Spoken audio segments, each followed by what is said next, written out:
If you're fragile at heart, get ready to cry.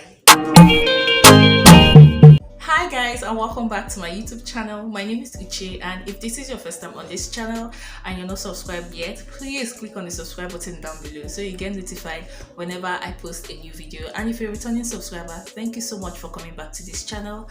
I hope you're enjoying the content that I'm posting on this channel, and I also hope you're reading as well. So guys, in this video I'm going to be reviewing the book Yellow Wife by Sadeqa Johnson. So this book was published in 2021 in January. It is set in America, and it's a historical fiction that is set in the 1850s, and it tells the story of Pheby Dolores Brown. We first see her as a 17-year-old living on a plantation. So guys, she is a mulatto in the sense that her mother is a black slave while her father is a white man. So if you're thinking, okay, who can you project her as, the person I used in my own mind was Mariah Carey. And that was maybe because I've seen Mariah Carey in the movie 12 Years a Slave. And so that is just how Pheby is described, as someone who has a white skin. And yes, you can see that she's mixed blood. So she doesn't have black skin like normal black people do.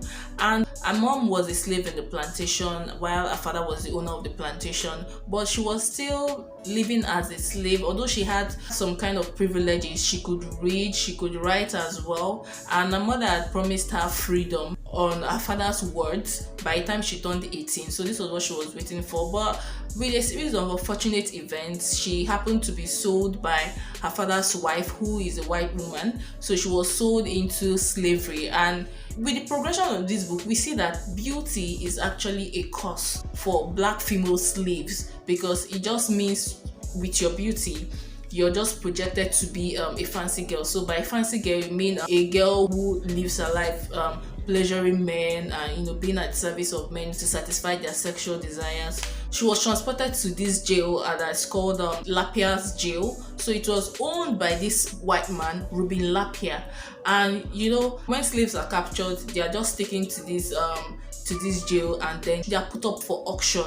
So the highest bidder gets the slave. But for women are made to strip, and their nakedness is just out in public glare like that. But she had refused to strip, and that was when the owner of the jail picked interest in her. And before then, one of the reasons that made her to be sold into slavery was her boyfriend back at the plantation, Essex Henry, had escaped. He was having an affair, a first affair, with the mistress of the house. And the mistress of the house got pregnant, and she gave birth to this black child who she drowned. And she was just implicated in helping her boyfriend to escape, and that was why she was sold into slavery. And this book is just basically about slavery in America as at then in the 19th century. So we see slavery firsthand and what it entails. But I do not know if I can say that Pheby got lucky. Pheby, that's the main character. I don't know if I can say she got lucky, because her own fate was, I'd say her own fate was better off than other slaves. But it was still tragic, it was still sad in its own way, because she became the mistress of this Lapier jail, and that was what was applicable then. The mulattoes were made to be wives of these white men. And we see her life in this jail, as she lived in this jail as the mistress of the jail, how she ran her own part of the jail, and how she also had to make herself available to this white man who she did not love, but she had to be with because she had to survive. There's a whole lot of discrimination. And guys, if you're fragile at heart, in as much as I recommend that you read this book, because this book is a very, very good book, but if you're fragile at heart, get ready to cry. Get ready to cry, because it just happened that while I was reading this book in a public place, at a point I just could not help myself. We see children being separated from their mothers. We see siblings getting separated. We see people being forced into slavery. It was just terrible being a black person. And now everything about racism, you're seeing slavery, you're seeing it in its full glare.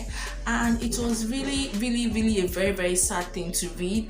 You know, when black people are called nigger, then the female black people, they are called nigra, and you know, all these demeaning things that were done to black slaves then. Actually, from the author's notes, we get to see that this book was actually inspired by a real life character. So the real life character is Mary Lumpkin and the Lumpkin jail in Richmond, Virginia. This book is a very, very beautiful read.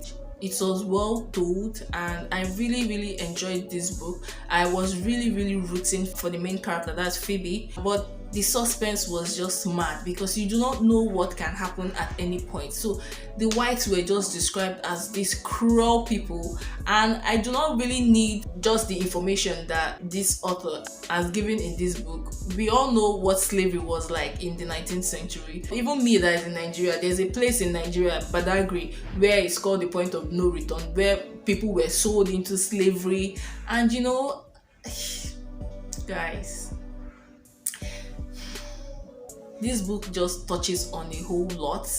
There's rape. We see white men raping black women. And one thing I find quite surprising is that with the way these white people treat these black people with so much disdain, with so much cruelty, yet they depend on these black people to take care of their children, to feed them. And I'm wondering, are you not scared that this person could poison you?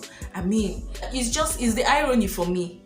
So guys, this book is I recommend you read it 100%. This book is wonderful, and at this point I do not have any other thing to say. I'll just leave it for when you read this book. And guys, let me know what you think in the comment section down below. Please don't forget to like this video so that YouTube recommends this video to other viewers. Share this video with your friends and family, and also subscribe. I'll be seeing you in my very next video. Bye guys.